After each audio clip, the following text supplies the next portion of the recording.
नमस्कार। बीजेपी बड़े फैसलों के लिए जानी जाती है और कई बार ये बड़े फैसले बीजेपी के लिए गले की फांस भी बन जाते हैं। अब बीजेपी ने एक और बड़ा फैसला किया और सबको चौंका दिया है। संसदीय बोर्ड से इन्होंने शिवराज सिंह चौहान और नितिन गडकरी को हटा दिया है और ये दोनों ही बीजेपी के फायर ब्रांड नेता हैं और दोनों ने अच्छा प्रदर्शन भी किया है। इसके बाद भी इनको संसदीय बोर्ड से हटाने के पीछे का मकसद क्या है, इसका मैसेज क्या है, ये जानने के लिए आज हमारे साथ वरिष्ठ पत्रकार विचित्र मणि जी हमारे साथ हैं। सर, बहुत बहुत स्वागत है आपका। और एमपी में चुनाव भी होने हैं, विधानसभा चुनाव होने हैं और उसके ठीक पहले शिवराज सिंह चौहान को संसदीय बोर्ड से बाहर करने के पीछे का मकसद क्या है, मैसेज क्या है और क्या ऐसा कोई कनेक्शन आप यूपी से भी देखते हैं? देखिए, उत्तर प्रदेश देश का सबसे बड़ा राज्य है और उत्तर प्रदेश की जीत दिल्ली की जीत को बहुत हद तक निर्धारित करती है। तो हम उत्तर प्रदेश को किसी भी मामले में रूल आउट नहीं कर सकते हैं। ये सही है कि उत्तर प्रदेश में विधानसभा का चुनाव अभी 5 महीना पहले ही हुआ है, लेकिन ये भी सही है कि लोकसभा का चुनाव अब 2 साल से भी कम समय पर है। उस समय उत्तर प्रदेश की ज़रूरत सबसे ज़्यादा पड़ेगी। लेकिन योगी से हम इस चीज़ को नहीं जोड़ सकते हैं कि बीजेपी ने अपने पार्लियामेंट्री बोर्ड में इनको शिवराज सिंह चौहान को हटाया। शिवराज सिंह चौहान को हटाया जरूर गया, लेकिन ऐसा नहीं हुआ कि किसी दूसरे मुख्यमंत्री को शामिल किया गया। ऐसा भी नहीं हुआ कि योगी आदित्यनाथ जो पहली बार तो उनको मुख्यमंत्री बीजेपी ने बनाया था चुनाव के बाद, इस बार उनके नाम पर लड़ा और जीत करके आए तो उनका कद बढ़ा, लेकिन उनको शामिल नहीं किया गया। ये तो एक बात हुई कि उनको नहीं शामिल किया गया। आपने कहा शिवराज सिंह चौहान को हटाए जाने की बात। शिवराज सिंह चौहान को जब शामिल किया गया था तो भी लोग चौंके थे। उनको 2014 में शामिल किया गया था। वो तब शामिल करने वाले उस समय अमित शाह थे। उस समय बीजेपी के 3 बड़े नेता उस पार्लियामेंट्री बोर्ड से हटाए गए थे, जिनमें अटल बिहारी वाजपेयी, लाल कृष्ण आडवाणी और मुरली मनोहर जोशी थे। ये तीनों बीजेपी के संस्थापक थे, बीजेपी की बुनियाद थे।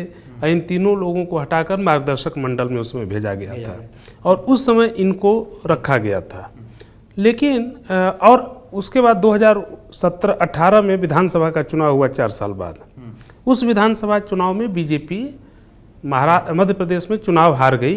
ये जरूर है कि सत्ता में आ गई, लेकिन सत्ता में जो आई वो कोई नैतिक तरीका नहीं था। लेकिन शिवराज सिंह चौहान का कद बढ़ा नहीं। सत्ता में आ जाने भर से कद नहीं बढ़ता, ये इसका उदाहरण है। और अब बनाया गया है सत्यनारायण जटिया। सर, पार्टी आलाकमान ने ये तो नहीं सोचा कि हमने शिवराज जी को अपने अगर संसदीय बोर्ड में रखा और योगी आदित्यनाथ को नहीं रखा तो इससे योगी आदित्यनाथ नाराज हो जाए या उनके समर्थक नाराज हो जाएंगे? कहीं ये संतुलन बनाने की कोशिश तो नहीं की बीजेपी ने शिवराज सिंह चौहान को हटाकर? अब ये संतुलन बनाने की कोशिश थी या नहीं थी, ये तो आगे की चीज़ है। लेकिन मध्य प्रदेश में जरूर संतुलन बिठाने की कोशिश हुई है। अच्छा। मध्य प्रदेश में सत्यनारायण जटिया को बनाया गया है। देखिए, मैंने बीजेपी को जो मेथड पार्टी कहा, खासकर प्रधानमंत्री नरेंद्र मोदी, वो प्रतीकों की राजनीति उनसे बेहतर कोई करना नहीं जानता। जिन प्रतीकों के बारे में लोग सोचते नहीं थे, उनको राजनीति का बड़ा विमर्श उन्होंने बना दिया। उनके आधार पर उन्होंने चुनाव के नैरेटिव सेट कर दिए। अब मध्य प्रदेश की बात लें, उन्होंने सत्यनारायण जटिया को बना दिया है संसदीय बोर्ड में। सत्यनारायण जटिया की उम्र 76 साल है। सत्यनारायण जटिया स्वभाव से कवि हैं। वो ऐसे कवि हृदय हैं कि जब वाजपेयी जी की सरकार में मंत्री होते थे तो वो पार्लियामेंट में बैठ करके कविता लिखते थे। और मैं खुद उन दिनों रिपोर्टिंग करता था और ये घटना का साक्षी हूँ कि वाजपेयी जी एक कार्यक्रम में गए, वहाँ पर सत्यनारायण जटिया भी थे। वाजपेयी जी ने जटिया से कहा कि जटिया जी, राजनीति कविता नहीं है। कुछ समय पहले तक विलासराव देशमुख मुख्यमंत्री थे, अब नहीं हैं। उन्होंने इशारा किया और उसके बाद कहा कि जटिया जी, राजनीति कविता नहीं है। हम लोगों को, चूँकि राजनीतिक पत्रकारिता करते थे, ये बात समझ में आ गई कि लगता है जटिया जी का पत्ता कटने वाला है, क्योंकि वो पार्लियामेंट में भी बैठ के कविता लिखने लगते थे। अच्छा। राजनीति में कविता, वाजपेयी जी खुद कवि हृदय थे। लेकिन इससे ये साबित पता चलता है कि जटिया जी की राजनीतिक सीमाएं कितनी हैं। और उसके कुछ दिन बाद उस समय वो हटा दिए गए थे, श्रम मंत्री थे वाजपेयी की सरकार में। मैं ये कह रहा हूँ कि वो एक अनुसूचित जाति से आते हैं, सत्यनारायण जटिया। ये ओबीसी तबके से आते हैं। और ओबीसी बड़ा वोट बैंक है एमपी में। ओबीसी बड़ा वोट बैंक है, शिवराज सिंह चौहान का आधार है, शिवराज सिंह चौहान का नाम है। तो बीजेपी ने जो शेड्यूल कास्ट का वोट है, अनुसूचित जाति का वोट है, उसको साधने की कोशिश की है। उसने ओबीसी के लिए शिवराज सिंह चौहान ऑलरेडी मुख्यमंत्री हैं, सवर्णों के लिए नरेंद्र सिंह तोमर से लेकर के ज्योतिरादित्य सिंधिया और कैलाश विजयवर्गीय हैं। तो बीजेपी ने सबको साधने का प्रयास किया है। आपने जो योगी आदित्यनाथ वाली बात कही, तो योगी आदित्यनाथ को काटने के लिए उनको बुरा न लगे इसलिए इनको हटाया गया। इससे ज़्यादा ये होगा कि ये दिखाना है कि जो राज्य के मुख्यमंत्री हैं वो राज्य में रहें, वो ये न सोचें कि जो दिल्ली तय करती है उसमें उनका बड़ा हाथ होगा।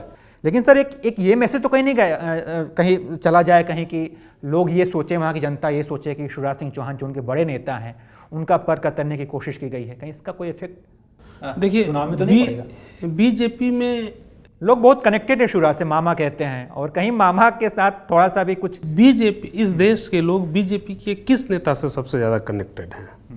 नरेंद्र मोदी से। नरेंद्र मोदी से। तो बात यही खत्म हो जाती है। शिवराज सिंह चौहान की भी अपनी सीमा है।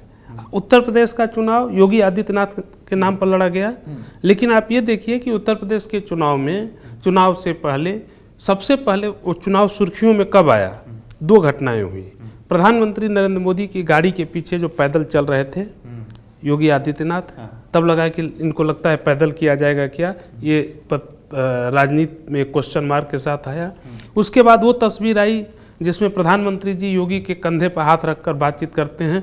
उसके बाद ये लगा कि नहीं, योगी उनको जीत का, माफ़ कीजिएगा, प्रधानमंत्री नरेंद्र मोदी योगी आदित्यनाथ को जीत का मंत्र दे रहे हैं। तो बीजेपी में किसी नेता का पर कतरा जा रहा है या कद छोटा बड़ा किया जा रहा है, वो महत्वपूर्ण नहीं है। मैंने इसलिए महत्वपूर्ण नहीं है कि सबसे बड़ा कद प्रधानमंत्री का है। शिवराज सिंह चौहान को संसदीय बोर्ड से क्यों हटाया गया, दर्शक अच्छे से समझ गए होंगे, सर ने अच्छे से बताया। और सर, जो नितिन गडकरी का सवाल है, नितिन गडकरी को क्यों हटाया गया, क्योंकि वो अच्छा काम भी कर रहे थे। अभी महाराष्ट्र में सत्ता परिवर्तन हो गया, उनसे सलाह तक नहीं ली गई, और अब संसदीय बोर्ड से हटा दिया गया। कहीं बीजेपी की ये कोशिश तो नहीं है कि अब नितिन गडकरी को साइडलाइन कर दिया जाए, अब इनको मार्गदर्शक मंडल में भेजा जाए? और कई बार वो थोड़ा ज़्यादा बोल भी देते हैं कि राजनीति में मैं जो है, बिल्कुल, हाँ, कि अब राजनीति में रहने की इच्छा नहीं करते। उन्होंने कुछ दिनों पहले ही कहा। तो कई, देखिए, इस पूरी सरकार में नितिन गडकरी ही हैं जो कभी कभी कुछ बोलते हैं, बाकी लोग अनुशासन के नाम पर चुप रह जाते हैं। वो अनुशासन है या डर है, ये वही लोग जानते होंगे। कोई सरकार के बारे में कुछ नहीं बोलता। दूसरी बात ये है कि मुझे जहाँ तक लगता है कि बीजेपी में 11 लोग हैं इस अध्यक्ष के साथ बीजेपी संसदीय बोर्ड में। इन 11 लोगों में आप देखिए तो एक प्रधानमंत्री हैं, एक जेपी नड्डा हो गए अध्यक्ष, एक प्रधानमंत्री हैं, एक राजनाथ सिंह हैं, एक अमित शाह हैं। इसके बाद जो लोग हैं वो लोग ज़्यादातर प्रतीकों में हैं, एक BL संतोष को छोड़कर। इधर एक येदियुरप्पा को शामिल किया गया है क्योंकि वहाँ चुनाव होना है और लिंगायत समुदाय के बड़े नेता हैं। अब आपके सवाल पे आ रहा हूँ। नितिन गडकरी के बारे में सबसे बड़ी चीज़ क्या कही जाती है? ये कही जाती है कि वो काम करने वाले आदमी हैं और अच्छा RSS के वो बेहद करीबी हैं। लेकिन आप ये देखिए कि, और इसीलिए उनका कोई बाल बांका नहीं कर सकता। बीजेपी ने, जिस बीजेपी में प्रधानमंत्री नरेंद्र मोदी और अमित शाह का सबसे ज़्यादा चलता है, अगर उन्होंने गडकरी को पार्लियामेंट्री बोर्ड से बाहर कर दिया तो इससे ये भी साबित करना चाहते हैं कि RSS भी वही चाहता है जो बीजेपी का शीर्ष नेतृत्व चाहता है। लेकिन उनको संसदीय बोर्ड से हटाया है। लेकिन आप ये देखिए कि ये 11 संसदीय बोर्ड के मेंबर हैं और उन्हीं में 4 और लोगों को जोड़कर केंद्रीय चुनाव समिति बनाई गई है। और उस केंद्रीय चुनाव समिति में देवेंद्र फडणवीस को शामिल किया गया है। इसको आप देवेंद्र फडणवीस को यहाँ शामिल करके बीजेपी ने क्या किया, एक नितिन गडकरी, दूसरा देवेंद्र फडणवीस, दोनों के साथ क्या चीज़ें हैं, दोनों महाराष्ट्र से हैं, दोनों ब्राह्मण हैं, दोनों नागपुर से हैं और दोनों RSS के करीबी हैं। तो बीजेपी ये एक किस्म का, या बीजेपी का शीर्ष नेतृत्व है, वो एक किस्म का ये इम्प्रेशन देना चाहता है कि कोई आरएसएस के लिए अलग से नहीं सुरखाब के पर लगे हैं किसी के लिए कि वो बहुत प्रिय है। हम सब आरएसएस के प्रिय हैं और इसमें जो शीर्ष नेतृत्व चाहेगा वो होगा। और इसीलिए देवेंद्र गडकरी रहेंगे कि नहीं रहेंगे ये शीर्ष नेतृत्व ने तय किया। फडणवीस को शामिल किया गया है, सर्बानंद सोनोवाल को शामिल किया गया है। सोनोवाल को इस बार सीएम नहीं बनाया गया और फडणवीस को इस बार डिप्टी सीएम बनाया, मतलब उनका भी डिमोशन हुआ है। तो कहीं बीजेपी की कोशिश है कि उन्होंने असंतुष्ट नेताओं को खुश करने की कोशिश की है। सर्बानंद सोनोवाल और देवेंद्र फडणवीस को कि क्या इन लोगों का कद वहाँ घटाया गया, उनको मुख्यमंत्री पद से हटाया गया, इनको मुख्यमंत्री बना दिया गया। इसको आप दोनों तरफ से देख सकते हैं। मैंने देवेंद्र फडणवीस वाली बात कह दी कि देवेंद्र फडणवीस को यहाँ ला करके गडकरी को चेक किया गया। चेक एंड बैलेंस का खेल है। गडकरी को चेक किया गया और फडणवीस को बैलेंस किया गया कि जो व्यक्ति एक बार मुख्यमंत्री रहा है उसको हम उप मुख्यमंत्री बना दिए, उसको ये बताने के लिए कि तुम लगे रहो, तुम्हारे लिए आगे की भी संभावनाएं हैं। वैसे ही असम में भी बीजेपी ये संदेश देना चाहती है कि हेमंत बिश्व शर्मा जो पूर्वोत्तर के बीजेपी के लोगों में अमित शाह माने जाते हैं और जो चुनाव जिताने में माहिर माने जाते हैं, जो साम दाम दंड भेद हर नीति में माहिर हैं, उनको मुख्यमंत्री जरूर बना दिया है, लेकिन वही सर्वशक्तिमान नहीं हैं।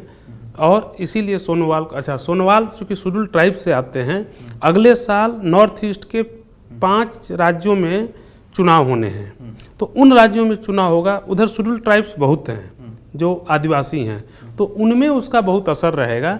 बीजेपी के हर फैसले के पीछे सारी चीज़ों का जोड़ घटाव होता है। अच्छा, जो संसदीय बोर्ड में जो बदलाव हुए हैं उसको लेकर एक और बड़ी चीज़ आ रही है कि जो 75+ फॉर्मूले की बात बीजेपी कह रही थी और उस 75+ फॉर्मूले को बताकर उन्होंने आडवाणी, जोशी और सीपी ठाकुर जैसे बड़े नेताओं को इन्होंने मार्गदर्शक मंडल में डाल दिया कि आप सक्रिय राजनीति से उनको थोड़ा सा दूर कर दिया। और फिर हम देखें कि येदियुरप्पा जो कि 75+ है, सत्येंद्र जो एमपी से आए हुए वो भी 75+ है और उनको संसदीय बोर्ड में बीजेपी ने शामिल किया है। इसका मैसेज क्या है? क्या इसका कनेक्शन पीएम मोदी से है कि अगली बार जब चुनाव हो तो मोदी भी 75+ हो, उसके बाद से भी उनको BJP as a PM project कर सके? देखिए, आज की जो भारतीय जनता पार्टी है उसमें बाकी सबकी तो सीमाएं हैं। एक प्रधानमंत्री नरेंद्र मोदी ही इस पार्टी में असीमित हैं।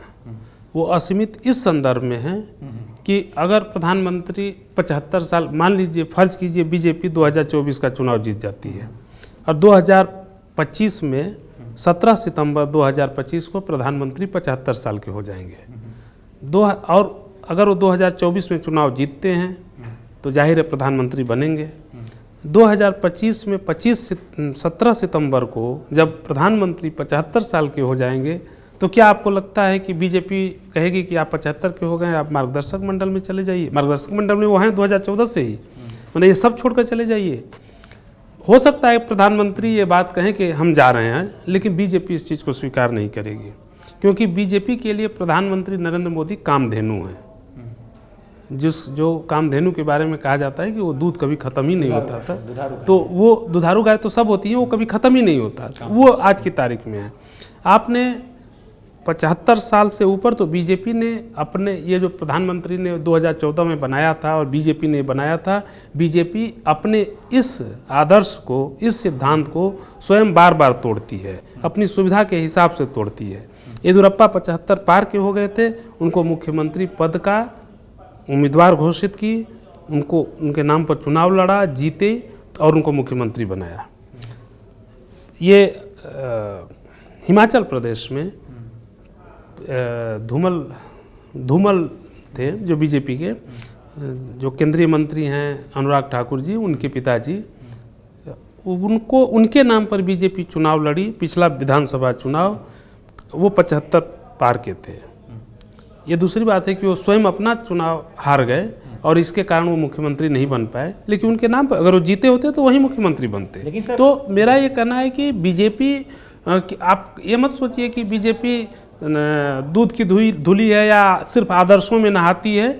बीजेपी भी व्यवहारिक राजनीति करती है और अपनी सुविधा के हिसाब से अपने ही नियम को फ्लक्चुएट करती, बदलती रहती, थोड़ा बहुत उसमें बदलाव करती रहती। सर, मतलब हम ये कह सकते हैं ना कि जो 75+ वाला जो फॉर्मूला बीजेपी ने कानून जो लेकर आई थी अपनी पार्टी के लिए, तो बीजेपी उससे पीछे हटी है, हाँ या ना सर? मतलब बिल्कुल हटी है। बिल्कुल हटी है जब BJP। बीजेपी पीछे और आज हाँ। लेकिन हमें इसमें जैसे आज सत्यनारायण जटिया और येदियुरप्पा के मामले में हुआ, उससे कोई आश्चर्य नहीं हुआ। ये आश्चर्य तब होता जब इससे पहले ऐसी घटना नहीं हुई होती। इससे पहले ऐसी घटना हो चुकी हैं, तो जब पहले हो चुकी है तो इसमें क्या होता है। एक बार यशवंत सिन्हा ने व्यंग में बोला था, वो बीजेपी के अंदर थे उस समय, कि हमारी पार्टी में तो 75 के बाद ब्रेंडेड मान लिया जाता है लोगों को। लेकिन बीजेपी ने अब जहाँ पर ज़रूरत लगा कि नहीं इसकी ज़रूरत है, ये रहेगा तो फायदा होगा, वहाँ पर उसको उसने देखे। लिंगायत समुदाय के नेता हैं येदियुरप्पा का बहुत प्रभाव है। ऐसे में सर जब बीजेपी नेता किसी खास शख्स को पलटू राम कह रहे हैं, और जब बीजेपी अपने नियम से थोड़ा पीछे हट गई या यूँ कहें कि थोड़ा सा पलट गई है, तो इसका क्या मैसेज जाएगा जनता के बीच, और क्या ये विपक्ष को एक मौका मिल गया है? देखिए,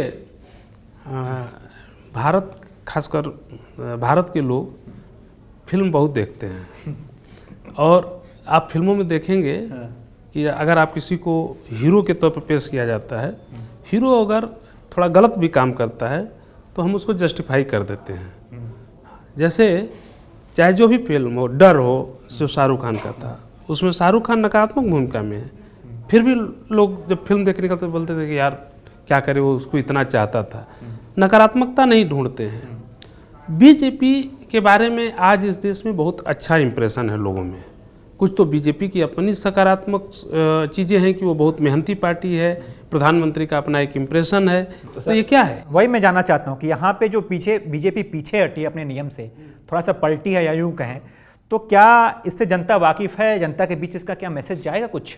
जनता के बीच मैसेज तब, देखिए ये जनता के बीच मैसेज तब जाता है जब महाभारत का युद्ध हो रहा था, तो उसमें नियम कानून तय हुए थे कि कभी निहत्थे पर वार नहीं करेंगे, कभी सूर्यास्त के बाद युद्ध नहीं होगा, ये सारी चीज़ें तय। लेकिन वो सारे नियम दोनों पक्षों से जब टूटते गए तो फिर ये नहीं देखा जा रहा था कि कौन क्या गलत कर रहा है। आज स्थिति ये है कि हर राजनीतिक दल सिर्फ दूसरे में चाहता है कि वो महान आदर्शों के साथ जुड़ी रहे, वो पार्टी अच्छा काम करे, उस पार्टी में कोई भ्रष्ट ना हो, और उसके भ्रष्टाचार पर, अपने भ्रष्टाचार को लेकर कोई नहीं बोलता। तो ये इस तरह की चीज़ें हैं। बिल्कुल, शुक्रिया विचित्र सर, आपने इतने अच्छे से बात रखी। तो उम्मीद करता हूँ कि जो ये ताज़ा राजनीतिक घटनाक्रम है संसदीय बोर्ड में बदलाव का, उसे दर्शक अच्छे से समझ गए होंगे, और विचित्र सर ने सब कुछ चीज़ें अच्छे से क्लियर कर दी है। उम्मीद है कि इस पर आपका जो राजनीतिक समझ है वो और अच्छा हो गया होगा और विकसित हो गया होगा।